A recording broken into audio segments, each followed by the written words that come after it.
반갑습니다.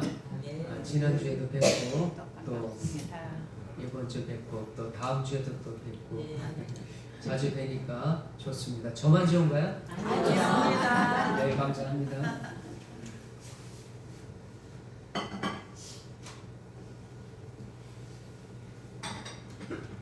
차를 타고 인천초대교회를 향하면서 하나님이 자연에 베푸신 솜씨를 마음껏 만끽하면서 왔습니다. 봄꽃들이 아주 지천으로 만발해 있더군요. 산수유, 개나리, 진달래, 그리고 흐드러지게 핀 벚꽃들, 정말 얼마나 예쁘고 아름다운지 모르겠습니다. 그런데 여러분, 하나님이 당신의 형상 정상대로 만드신 바로 우리 인간, 사람이 사실 가장 아름다운 작품인 것을 아시죠? 아멘. 그래서 옆 사람하고 한번 이렇게 서로 우리 고백했으면 좋겠습니다. 당신이 가장 아름다운 꽃입니다. 당신이 가장 아름다운 꽃입니다. 아멘. 감사합니다. 신약 고린도전서 13장 13절에 보면 그런즉 믿음, 소망, 사랑 이 세 가지는 항상 있을 것인데 그 중에 제일은 사랑이라 라는 귀한 말씀이 있습니다. 성도들의 신앙생활에 있어서 꼭 필요하고 중요한 세 가지 덕목입니다. 믿음이 첫 번째로 언급되고 있는데, 그런데 여러분, 믿음이라고 해서 다 같은 믿음이 아닙니다. 믿음에는 수준이 있어요. 그래서 큰 믿음이 있는가 하면 작은 믿음이 있고, 살아서 역사하는 믿음이 있는가 하면 냉랭하게 죽은 그런 믿음도 있습니다. 성경에 등장하는 인물들을 보면요, 주님으로부터 믿음에 대해서 인정받기보다는 오히려 믿음이 적음을 책망받는 그런 일들이 훨씬 많은 것을 우리가 볼 수 있습니다. 특히 3년 6개월이라는 그런 긴 세월 동안 함께 삶을 나눈 제자들의 믿음은 예수님이 십자가에 달려 죽으실 때까지도 변함없이 그저 그 모양으로 형편없었단 말이죠. 예수님은 마태복음 6장 30절에서 제자들에게 이렇게 말씀하셨습니다. 오늘 있다가 내일 아궁이에 던져지는 들풀도 하나님이 이렇게 입히시거든 하물며 너희일까 보냐, 믿음이 작은 자들아 라고 탄식하고 책망하시면서 이어서 33절에서 먼저 그의 나라와 그의 의를 구하라 라고 말씀하셨습니다. 또한 마태복음 14장 30절 이하에 보면 물에 빠져 호적거리는 베드로에게 손을 내미시면서 그를 건지시고 믿음이 작은 자여 왜 의심하였느냐 라고 하셨습니다. 또한 16장 8절에서는 5병이어와 7병이어의 놀라운 기적을 생생하게 경험하고서도 걱정에 빠진 제자들에게 믿음이 작은 자들아 어찌 떡이 없으므로 서로 논의하느냐 라며 그들을 나무라셨습니다. 17장 20절에 보면요, 귀신 들린 아이를 고치지 못해서 주눅이 들어있는 그런 제자들을 향해서 너희 믿음이 작은 까닭이니라 라고 제자들을 향해 말씀하셨습니다. 그런데 우리가 복음서를 살펴보면 예수님께서 큰 믿음을 칭찬하신 경우도 있었습니다. 먼저 누가복음 7장에 보면 예수님께서 중풍병으로 고생하는 하인을 고친 백부장의 믿음을 칭찬하셨습니다. 백부장의 부탁을 받고 예수님께서는 허락을 하셨습니다. 그래서 그곳으로 향하려고 하시자 백부장이 이렇게 말합니다. 주여 말씀만 하옵소서. 그러면 내 하인이 낫겠나이다 라고 말했습니다. 이 백부장의 믿음의 고백에 감탄하신 예수님은 이스라엘 중에서도 이만한 믿음은 만나보지 못하였노라 라고 하시면서 그의 놀라운 믿음을 진심으로 칭찬하셨습니다. 그 외에도 보면요, 12해 동안 혈루병을 앓던 여자, 그리고 예수님을 따라오던 두 소경이 있었지요. 또한 여리고 바깥에서 외치던 소경 바디메오, 또한 울면서 예수님의 발을 눈물로 적시고 그곳에 입 맞추고 향유를 부은 그 여인의 모든 것들이 믿음으로 말미암아 치유를 받았고 또한 구원을 받았던 것입니다. 그런데 이들 중에서도 큰 믿음이라고 칭찬한 경우는 로마 군인이었던 가버나움의 백부장과 오늘 본문에 등장하는 가나안 여인뿐이었고, 그리고 이들 모두 이방인들이었습니다. 이방인들 중에서도 가나안 족속 하면 우리가 잘 아시는 것처럼 유대인들이 가장 천대하던 그런 민족이었습니다. 결국 예수 그리스도로 말미암은 구원의 축복은 가장 멸시받고 천대받던 이방인에게도 임함으로써 세상 모든 민족에게 널리 이 복음이 열려 있음을 보여주고 있는 것입니다. 하나님의 구원 계획은 결코 이스라엘 백성들에게만 한정된 것이 아닙니다. 이스라엘은 분명 선택받은 백성이 맞습니다. 그러나 그 선택이란 장자로서의 선택을 말하고 복음이 그들을 통해서 모든 만민에게 널리 전파되는 것이 그것이 바로 하나님의 계획이었습니다. 따라서 하나님의 구원 계획은 모든 열방의 백성, 온 세상 만민들에게 해당하는 것임을 우리가 알 수 있습니다. 오늘날에도 구원받은 성도들이 교회에서 예배드리고 있지만 또한 하나님은 교회를 통해서 모든 사람이 구원받기를 원하십니다. 그래서 하나님께서는 우리를 택하신 목적이 우리들의 개인적인 구원과 더불어서 더 나아가 다른 사람들을 우리가 구원하는 것에 있다는 것을 기억하시기 바랍니다. 아멘. 예수님은 공생애를 시작하실 때부터 유대 땅의 이스라엘 백성들에게 복음을 전하셨습니다. 그런데 정작 그들의 반응이 어땠습니까? 냉담했습니다. 그리고 복음을 거부하고 받아들이지 않았습니다. 마태복음 11장 21절 22절에 예수님의 그 아주 통탄한 그러한 말씀들이 기록되어 있습니다.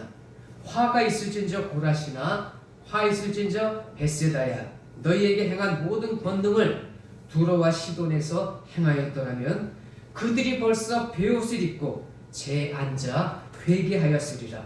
내가 너희에게 이르노니 심판날에 두로와 시돈이 너희보다 견디기 쉬우리라. 예수님께서 이렇게 말씀을 하신 것입니다. 예수님께서는 또한 바리새인과 서기관들의 잘못된 생각을 지적하신 후에 가버나움을 떠나 이방 지역인 두로와 시돈으로 가셨습니다. 이 두로와 시돈이라는 이 지역은요, 지리적으로 팔레스타인 북서쪽, 그러니까 지중해변에 위치한 베니게 지방 그 지역의 유명한 항구 도시입니다. 그래서 사도 바울이 2차 전도 여행 때 사역했던 지역이 있죠. 바로 그 유명한 고린도인데, 이 고린도처럼 번영과 우상 숭배로 유명한 그런 도시가 바로 두로와 시돈인 것입니다. 예수님이 공생의 기간에 처음으로 이스라엘 이외의 지역을 방문하셨는데, 이것이 의미 있고 중요한 것은 이때 이방에서의 복음 전파 사역이 비로소 시작되었다는 것입니다. 두로 지방에서 예수님은 한 여인을 만나게 됩니다. 마가복음 7장에서는 이 여인을 헬라인이요 수로보니게 족속이라고 기록하고 있는데, 이 여자는 가나안 족속의 후예로서 잡다한 우상을 섬기던 그런 지역의 사람이었습니다. 그런데 이 여자에게 큰 문제가 하나 생겼습니다. 그것은 바로 자신의 사랑하는 딸이 흉악한 귀신이 들린 것입니다. 여러분, 이 여인의 심정이 어떠했을까요? 부모의 심정은 다 똑같지 않겠습니까? 사랑하는 딸의 병을 고치기 위해서 별의별 짓을 다 해보았을 것입니다. 그러나 무의미한 우상숭배 같은 그런 수단으로는 아무런 결과와 해답을 얻을 수 없었습니다.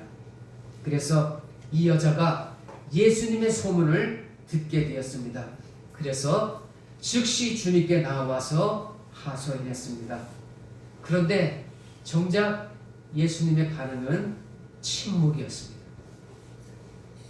이 여인은 예수님이 반응을 보이시지 않고 침묵하고 계시자 울부짖으면서 예수님께 간청하기 시작했습니다.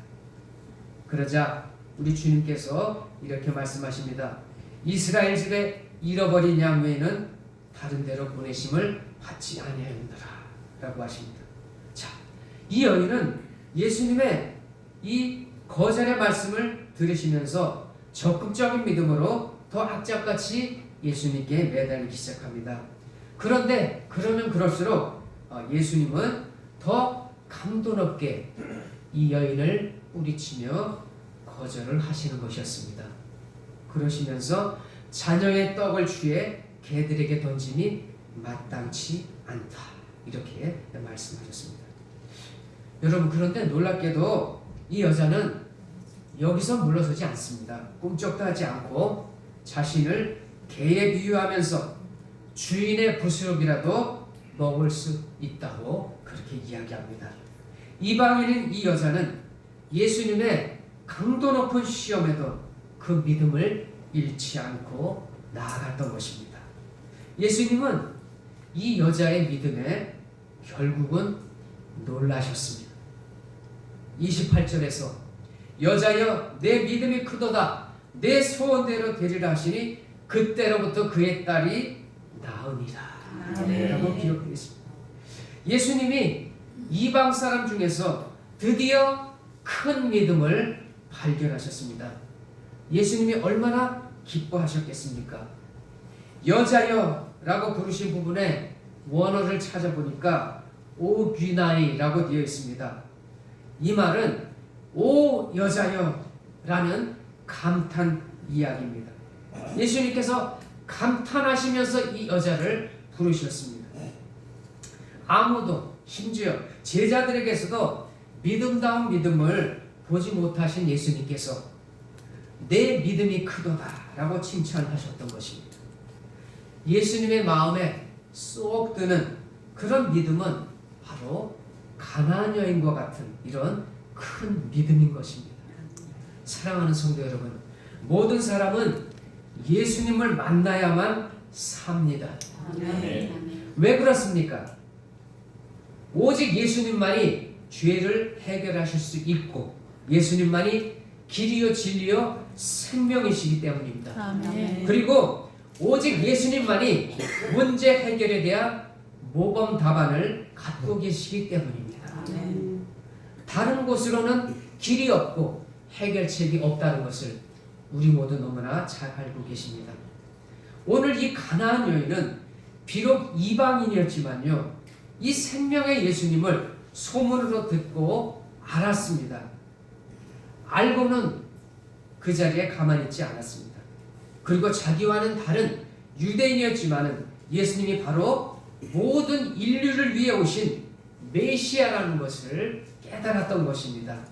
그래서 귀신 들린 딸의 문제로 하나님의 은혜가 너무도 절박했던 이 가나안 여인은 믿음으로 주님께 나아왔고 그리고 드디어 문제를 해결받았습니다. 자, 그러면 오늘 예수님께서 칭찬하신 이 가나안 여인의 믿음은 과연 어떤 믿음이었을까요? 어떤 믿음이었기에 예수님께서 큰 믿음이라고 그렇게 칭찬하셨을까요? 우리 모두 그 믿음을 본받아 예수님의 인정과 칭찬뿐 아니라 우리의 당면 문제를 해결하고 또한 구원받은 자녀로서 온전한 신앙생활을 해야 할 줄로 압니다. 첫 번째로 큰 믿음이란 오직 예수 그리스도를 신뢰하고 그에게 나오는 것입니다. 가나안 여인은 오늘 22절에 보니까 그 지경에서 나와서 예수님을 만났습니다. 자신의 문제와 두려움과 염려 속에 그냥 머물러 있는 것이 아니라 과감하게 주님께로 나온 것입니다. 그러고는 이방인임에도 불구하고 우리 예수님을 향하여 이렇게 예수님께 외쳤습니다. 주 다윗의 자손이여. 예수님을 이렇게 외치면서 자신을 주인으로 마음 중심에 모시게 됩니다. 여러분, 유대인들의 불신과는 얼마나 큰 대조가 됩니까? 정작 선택받은 그런 이스라엘 백성, 유대인들은 예수님에 대해서 무반응이고 심지어 아주 냉담한 그런 반응을 보였습니다. 그러나 이 가나안 이방 여인은 예수님을 향해서 주 다윗의 자손이여 라고 외치며 자신의 마음 중심에 예수님을 받아들이고 모시게 되는 것입니다. 예수님만 만나면 내 딸의 귀신 들린 것이, 그리고 나의 병이, 나의 모든 문제가 고침받고 구원받고 해결될 수 있다라고 하는 그런 확신의 믿음입니다. 그래서 여러분, 우리에게 참된 믿음이란 바로 예수 그리스도를 하나님의 아들로 인정하고, 그리고 내 삶의 주인으로 모시고, 또한 그의 이름으로 구하고 찾고 바라보고 절대적으로 신뢰하며 나아가는 것입니다. 예수님을 만나지 못하면 나의 문제를 해결할 수 없고 나의 영혼도 결코 구원받지 못합니다. 그래서 여러분, 우리가 교회 출석하지 못하면서도 예수님을 만나지 못하면 이건 정말 큰일입니다. 우리 그저 교회 열심히 다닌다고 해서 다 교인이 아닌 것 아시죠? 예수님을 믿는다고 하면서도 그 사람 마음 중심에 예수님이 계시지 않으면 그 사람은 헛일을 하고 있는 겁니다. 그저 자기 몸 수양을 위해서 교회에 다니고 있는 거예요. 얼마나 불쌍합니까, 여러분? 그래서 우리는 항상 예수 그리스도가 내 마음 중심에 분명히 살아 역사할 때 나는 그리스도인이라고 자부할 수 있고 또 하나님의 자녀로서 당당하게 살아갈 수 있는 것입니다. 아멘. 우리가 언제 주님을 만날 수 있습니까? 우리는 기도할 때 우리의 영이 주님의 임재를 경험할 수 있는 것입니다. 마태복음 18장 20절에 두세 사람이 내 이름으로 모인 곳에는 나도 그들 중에 있느니라고 약속하셨습니다. 주님은 항상 우리 가운데 계시는 분임을 여러분 확실히 믿고 나아가시기를 주님의 이름으로 부탁드립니다. 아멘. 두 번째로 큰 믿음이란 오직 예수 그리스도께 진실하게 나의 문제를 고백하는 것입니다. 이 이방 여인은 한번 보세요. 예수님이 묻지도 않았어요. 그런데 주님을 향해서 소리 높여서 나를 불쌍히 여기소서, 내 딸이 흉악하게 귀신이 들렸나이다 하고 자신의 심각한 문제를 예수님께 고했습니다. 이 여인은 자신의 문제 때문에 주님께 나왔던 것입니다. 그의 나라와 의를 구한 것이 아니었어요. 그러나 예수님은 이 여인이 절실한 자기의 문제를 가지고 주님 앞에 나온 것을 보시고 긍휼히 여기시며 이 여인을 외면하지 않으신 것입니다. 사랑하는 성도 여러분, 오늘날에도 부모된 우리로서는 자녀들의 영혼이 심각하게 사탄의 영에 사로잡혀 있다는 것을 아셔야 합니다. 이것이 비일비재합니다. 음란과 도박과 마약과 그 외에도 눈에 보이는 미혹하는 영들에 의해서 우리 사랑하는 자녀들이 얼마나 이 사탄의 영에 사로잡혀 있는지 알 수가 없습니다. 그래서 여러분, 우리 부모는 사랑하는 우리 자녀들의 영이 건강하게 회복되도록 늘 간절한 마음으로 주님 앞에 우리 자녀를 위해서 기도해야 하는 것입니다. 아멘. 어떤 사람들은 교회에 나와서도 예수님을 전적으로 의지하지 않고 그저 형식적으로 냉랭하게 그렇게 예배하고 기도하는 사람들이 있습니다. 물론 우리 인천 초대교회는 한 분도 안 계십니다. 또 자기의 실제적인 문제를 고백하지 못하고 그저 막연한 내용으로 중언부언 대충 기도하고는 몇 분도 안 돼서 그저 일어납니다. 문제는 산더미 같은데 막상 기도하려니까 구할 것이 없다고 그렇게 이야기합니다. 이것은요 두 가지입니다, 여러분. 기도를 어렵게 생각하거나 아니면 주님의 능력을 내가 믿지 못하기 때문에 그런 것입니다. 이런 분이 어려운 고난 가운데 기도하다가 혹시 그 문제가 해결이 되면 즉시 자기 생각대로 나대로의 이전의 세상적인 삶으로 다시 복귀합니다. 여러분, 그래서 이런 태도는 진실한 믿음이 아닌 것입니다. 더욱이 주님께서 결코 기뻐하시지 않습니다. 기도의 응답이 없는 것은 아마 이런 결과를 우리 주님이 미리 아시기 때문인지도 모릅니다. 혹시나 우리가 주님께 나의 약점이나 치부를 고하기가 자존심 상하는 그런 사람이 있을지도 모르겠습니다. 그러나 이런 행동은 아주 심각한 교만이라고 기억하셔야 합니다. 또한 영적인 무지일 수도 있습니다. 교만은 패망의 선봉이라고 잠언 기자가 우리에게 교훈하고 있기 때문입니다. 여러분, 한번 이렇게 생각해 보십시오. 과연 우리를 조성하신 창조주 하나님께 피조물의 자존심이라는 것이 무슨 의미가 있겠습니까? 요한복음 14장 13절에 너희가 내 이름으로 무엇을 구하든지 내가 시행하리니 이는 아버지로 하여금 아들을 인하여 영광을 얻으시게 하려 함이라. 예수님은 분명하게 말씀하시기를 구하면 시행하리라고 우리에게 약속하셨습니다. 주님이 우리에게 묻기 전에 먼저 주님께 나아가 문제를 아뢰어야 합니다. 마태복음 7장 7절, 우리가 너무도 잘 아시는 말씀이죠. 구하라 그리하면 너희에게 주실 것이요, 찾으라 그러면 찾을 것이요, 문을 두드리라 그러면 너희에게 열릴 것이니 라고 하셨습니다. 문제가 있습니까? 예수님 앞에 적극적으로 나아오시기 바랍니다. 그리고 예수님의 그 놀라운 권세와 이름을 믿으시고 기도하시기 바랍니다. 그리고 구하고 찾고 두드리시는 지혜로운 그리스도인이 되시기를 간절히 부탁드립니다. 세 번째로 큰 믿음이란 끝까지 포기하지 않고 겸손하게 나아가는 것입니다.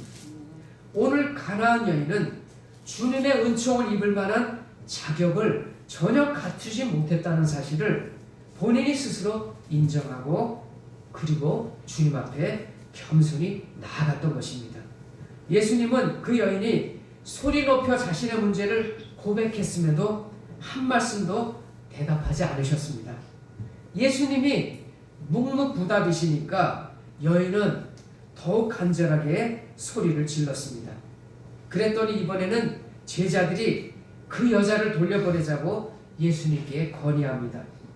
이것은 가나안 여인에 대한 동정심이 아니라 귀찮고 시끄러우니까 빨리 해결하고 돌려보내자는 제자들의 이기적인 생각에서 나온 것입니다. 이제는 여인이 울부짖기 시작하면서 간청을 하자 24절 말씀에 예수님께서 이렇게 말씀하십니다. 나는 이스라엘 집에 잃어버린 양 외에는 다른 데로 보내심을 받지 아니하였노라 라고 하십니다. 자, 그래도 여인은 더 악착같이 적극적인 믿음으로 예수님께 긍휼을 요청하기 시작합니다. 그리고 여자는 어떻게 합니까? 다른 행동을 보이기 시작합니다. 예수님 앞에 절을 하기 시작합니다. 여러분, 절이라는 게 뭡니까? 자신을 완전히 낮추고 내려놓는 행동 아니겠습니까? 그 여인은 예수님을 진정으로 경배의 대상으로 여기고 경건한 마음으로 그 발 앞에 계속 엎드려 있었던 것입니다. 그런데 예수님은 이제는 허락하실까 했는데 아니었습니다. 더 강도 높게 거절하십니다. 26절에 이렇게 말씀하시죠. 자연의 떡을 취하여 개들에게 던짐이 마땅하지 아니하니라 라고 말씀하십니다. 이 말씀은요, 여러분, 실로 상대방의 모든 자존심과 체면을 꺾어놓는 아주 수위 높은 심각한 발언이었습니다. 그런데 놀랍게도 이 여자는 물러서지 않았습니다. 꿈쩍도 하지 않고 자신을 개에 비유하면서 주인의 부스럭이라도 내가 먹겠다고 이렇게 이야기합니다. 그리고 예수님을 선생이나 랍비나 선지자로 부른 것이 아니라 자신의 주인으로 모시고 주여라고 부르고 있습니다. 여러분, 놀랍게도 마태복음 전체에서 예수님을 주여라고 부른 사람은 오직 이 가나안 여인 한 사람뿐입니다. 주여라는 호칭은 예수님의 절대적인 주권과 능력을 나타내는 믿음이 포함된 존칭입니다. 이 여인의 믿음은 실로 그녀의 말 한마디가 가득 믿음으로 차 있었습니다.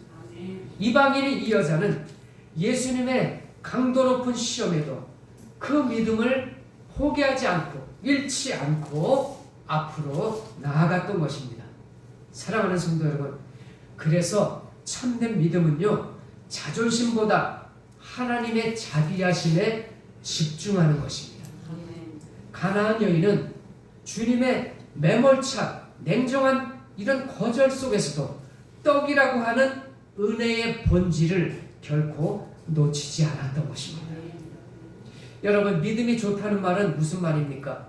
우리 자신들도 믿음이 있다고 말하지만 우리의 자존심이 오늘 이 가나안 여인처럼 예수님으로부터 심하게 상처받았을 때도 이 여인처럼 우리가 겸손한 믿음, 포기하지 않는 믿음을 가질 수 있을까요?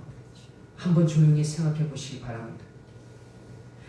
26절에서 예수님이 인용하신 이 개라는 말은요, 마태복음 7장 6절에 거룩한 것을 개에게 주지 말며 너희 진주를 돼지 앞에 던지지 말라 라고 하신 말씀에서의 개와는 약간의 차이가 있습니다. 후자에서의 개는 헬라 원어로 휘온이라는 단어인데 이 말의 뜻은 포악하고 추한 개를 가리킵니다.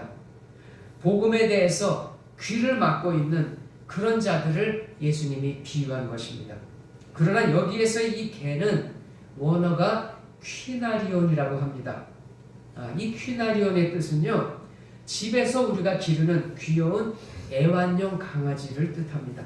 결국 개라고 하신 예수님의 이 말씀은 이 가나안 여인이 개 같다는 그런 의미보다는 단순히 이스라엘 백성과 이방인을 구분하려는 의도로 말씀하셨다고 보면 되겠습니다.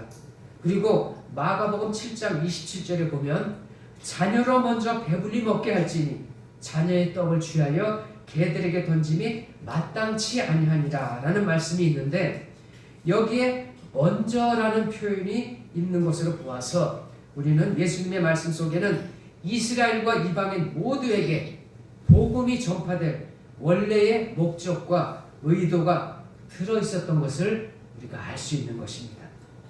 즉 하나님의 구속사의 계획상 먼저 이스라엘 백성이 복음을 먼저 전달받고 그리고 그리스도의 은혜를 경험할 것임을 밝히신 것입니다. 그래서 여러분, 어떻든 간에 누군가가 자신을 개에 비유해서 말한다면 여러분, 기분 좋을 사람 한 분도 안 계시겠지요. 그 수모를 참고 견디기가 정말 힘들 것입니다. 그러나 주님은 우리가 어떠한 상황과 형편 속에서도 겸손하기를 원하십니다. 잠언 3장 34절에 진실로 그는 거만한 자를 비웃으시며 겸손한 자에게 은혜를 베푸시나니 라는 말씀이 있고요. 신약 야고보서 4장 6절에는 더욱 큰 은혜를 주시나니 그러므로 일러스되 하나님이 교만한 자를 물리치시고 겸손한 자에게 은혜를 주신다 하였느니라 라고 말씀하고 있습니다.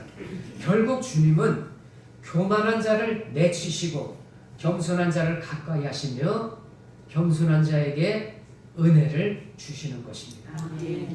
예수님은요 이미 마태복음 4장 24절에서 수리아 지방에서 온 이방인 무리들의 병을 고치신 그런 기록이 있습니다.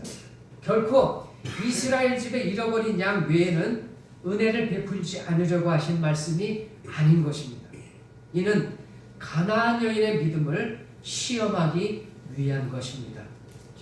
또한 시험했다기보다는 이 가나안 여인에게 귀신 들린 그 딸을 치유할 수 있기에 충분한 수준의 믿음까지 더욱 믿음을 키울 수 있도록 예수님께서 은근히 유도하신 것인지도 모릅니다. 우리들은 우리의 기도가 때때로 즉각적으로 응답되지 않을 때 우리는 실망하거나 낙심하거나 결국 포기할 경우가 종종 있습니다. 여러분 앞에 혹시 많은 그런 문제와 또 고통이 있습니까? 하나님이 원하시는 것은 이 여인과 같은 큰 믿음을 갖기를 원하십니다.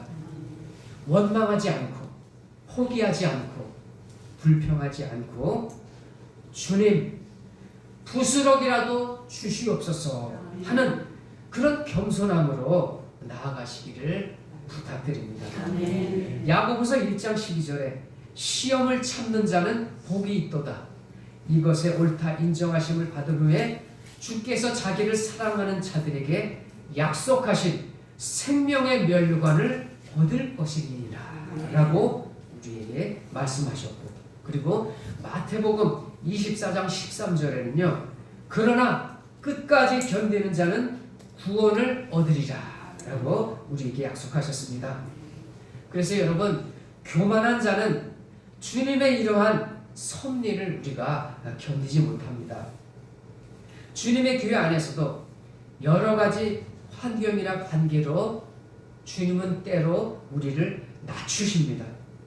살면서 이런 어려움이 우리에게 없으면 얼마나 좋겠습니까? 그러나 우리는 우리의 신앙을 한 단계 성장시키기 위해서 주님이 우리에게 종종 연단을 허락하십니다.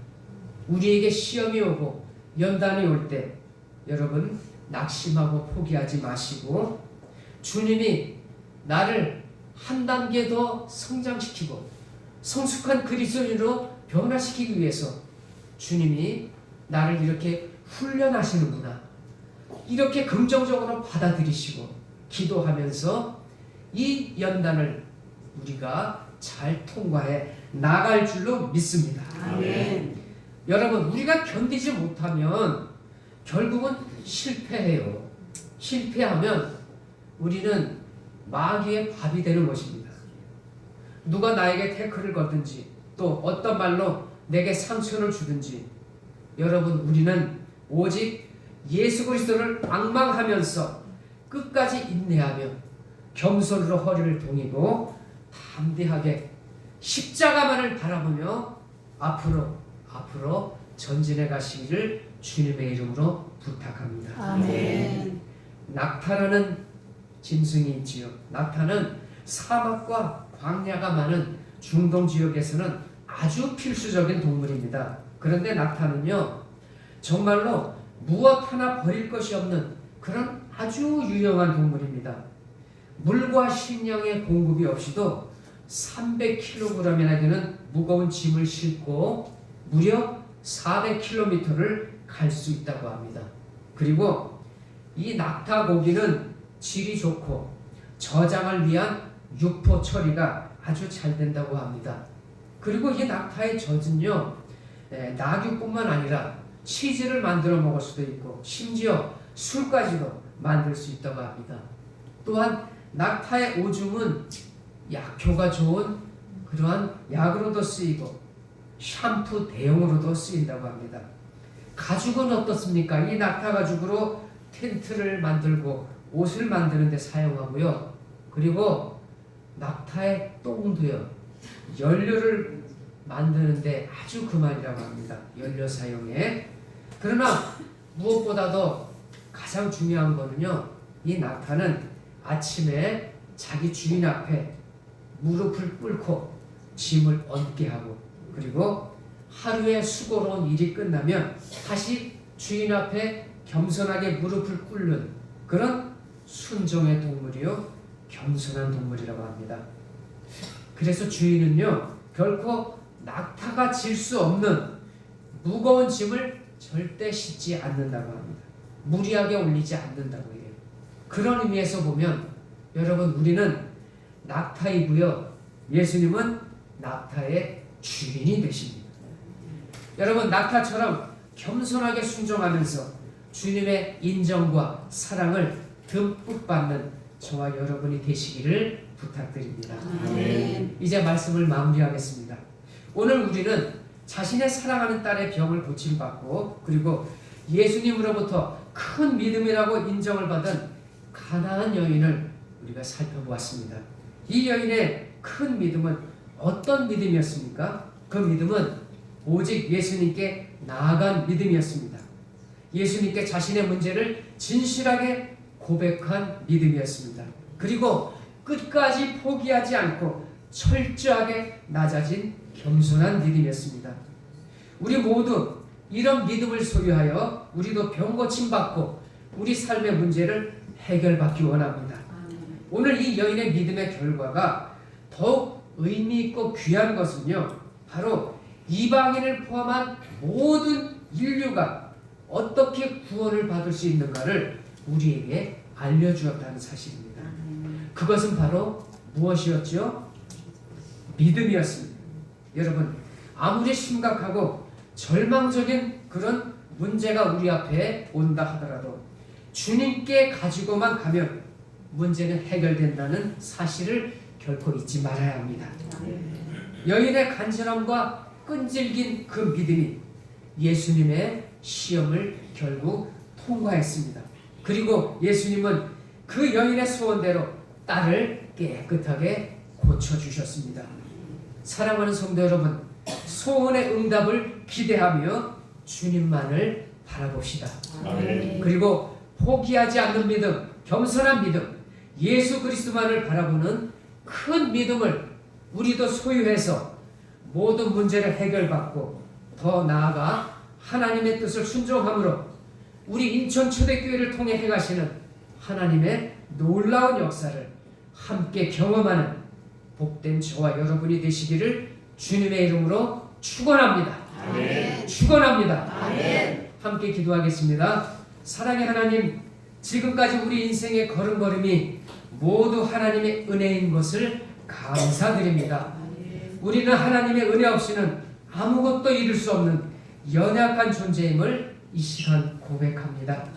그럼에도 우리가 구원받은 것 또한 하나님의 일꾼으로 부름받은 것이 얼마나 고맙고 감사한지요. 주신 사명 잘 감당하도록 성령과 지혜로 우리를 충만케 해 주시옵소서. 오늘 절실한 삶의 문제를 안고 주님 앞에 나온 가나안 여인처럼 겸손히 엎드려 진실하게 나의 문제를 구하며 끝까지 인내함으로 내 소원대로 되리라 라는 주님의 놀라운 응답을 경험하는 우리 모두가 되게 하옵소서. 바라옵기는 우리 모두의 삶의 현장에서 우리가 겪는 인생의 침묵 뒤에 숨겨진 하나님의 놀라운 계획을 섭리를 발견하게 하시고 우리는 믿음으로 어떤 장벽도 뚫고 나가는 위대한 큰 믿음의 소유자들이 다 되게 해 주시옵소서. 예수님의 이름으로 감사하며 기도합니다. 아멘.